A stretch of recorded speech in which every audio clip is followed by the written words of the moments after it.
Tentara bayaran asal Prancis yang berperang di Ukraina dibantai Rusia.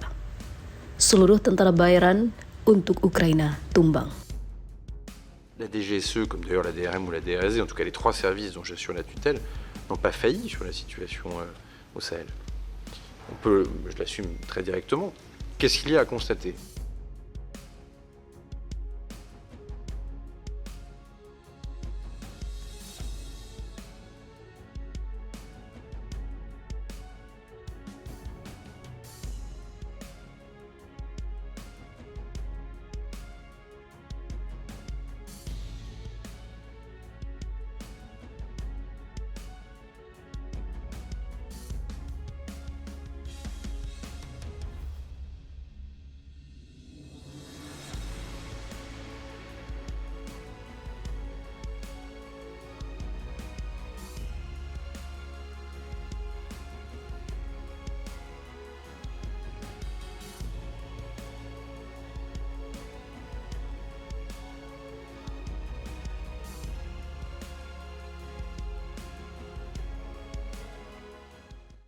Banyak warga negara Perancis telah mendaftar untuk berperang di militer Ukraina. Menteri Pertahanan Perancis Sébastien Lecornu mengakui hal tersebut. Klaim tersebut setelah Rusia berhasil membantai banyak puluhan tentara bayaran asal Perancis di Ukraina. Itu tampaknya bertentangan dengan klaim sebelumnya oleh Kementerian Luar Negeri bahwa Paris tidak memiliki tentara bayaran di Kiev atau dimanapun. Dan kini, Kementerian mengakui banyaknya tentara bayaran dari Perancis di Ukraina. Di sisi lain, awal pekan ini militer Rusia mengumumkan telah menghabisi lebih dari 60 tentara bayaran asing dalam serangan tepat di Kharkov dan sebagian besar dari mereka adalah yang bisa berbahasa Perancis. Pihak berwenang setempat di Ukraina memberikan laporan yang bertentangan tentang apa yang terjadi. Pada hari Kamis, Kementerian Luar Negeri Perancis menegaskan bahwa Perancis tidak memiliki tentara bayaran, baik di Ukraina maupun di tempat lain. Namun saat berbicara kepada lembaga penyiaran LCI pada hari Jumat lalu, Lecornu mengakui hal tersebut tidak sepenuhnya benar. Ada warga sipil Prancis yang pergi berperang di Ukraina dengan seragam militer Ukraina, katanya. Lecornu bersikeras bagaimanapun bahwa orang-orang ini tidak memiliki hubungan dengan angkatan bersenjata Prancis, tidak mengenakan seragam Prancis dan tidak berhubungan dengan institusi militer Prancis.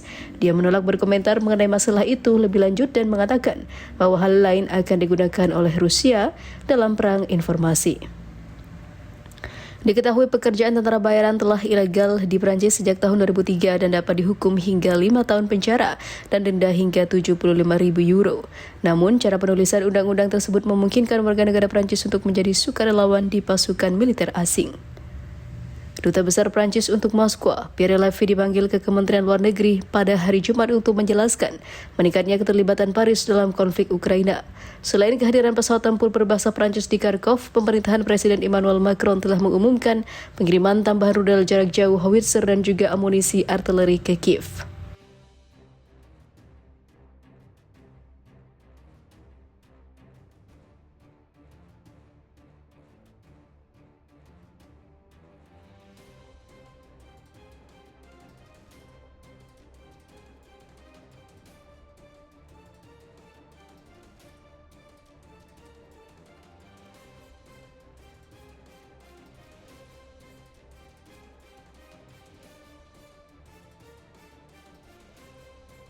Militer Ukraina jadikan nyawa sipil tumbal serangan balasan. Jutaan rakyat Ukraina ngamuk siap garaikan nyawa Zelensky.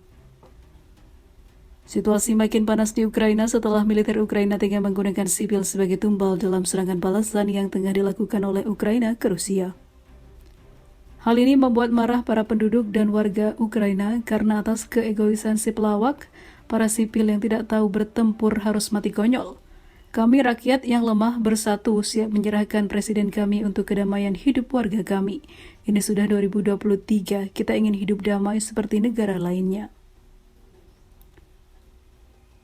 Di sisi lain, pejabat separatis Republik Rakyat Luhansk atau LPR, Rodion Mirosings, menyebut jika pemerintah Ukraina akan mengerahkan 300.000 personel cadangan yang berasal dari warga sipil. Mirosings mengklaim pemerintah Presiden Volodymyr Zelensky akan memobilisasi pasukan dalam jumlah besar hingga musim semi mendatang. Langkah ini diperintahkan Zelensky kepada militer Ukraina sebagai kompensasi kerugian besar yang dialami dalam 2 bulan terakhir. Mirosing bahkan menyatakan operasi serangan belasan militer Ukraina digelar sejak 4 Juni 2023 dipastikan gagal total. Seperti diketahui, Zelensky memilih kembali menumbalkan rakyatnya sendiri dengan instruksi yang diberlakukan pada 23 Agustus lalu. Penerapan komando Zelensky menurut Mirosing adalah kebutuhan pasukan tambahan sebanyak 200.000 hingga 300.000 personel. Dengan perhitungan 10.000 prajurit setiap bulannya, jumlah yang disebutkan hari ini adalah sekitar 200.000 hingga 300.000 orang yang dibutuhkan. Selain mobilisasi saat ini adalah 10.000 per bulan, ujar Mirosing. Hingga musim semi, mereka perlu memobilisasi 60.000 hingga 70.000 orang dan lebih dari 300.000 orang. Mereka berpotensi berencana untuk memilih, katanya dikutip Viva Militer dari kantor berita Rusia TASS. Mirosing bahkan meyakini jika Angkatan Bersenjata Ukraina telah menjadikan sekitar 1,3 juta orang warga sipil menjadi tentara. Sejak invasi militer Rusia digelar pada 24 Februari 2022, akan tetapi menurut data yang diperoleh pemerintah LPR, sekitar 400.000 tentara Ukraina tewas atau cacat akibat perang. Secara total, militer Ukraina mengambil 1 hingga 2 atau 1 hingga 3 juta orang dari cadangan mobilisasi, sementara kerugian yang tidak dapat diperbaiki sudah mencapai sekitar 400.000 orang. Ucap Mirosing melanjutkan, jumlah orang yang mereka buang sekarang sungguh luar biasa, bahkan menurut data resmi yang diberikan oleh Kementerian Pertahanan Rusia, katanya. Pantaskah Zelensky mendapatkan hukuman atas kejahatan perang?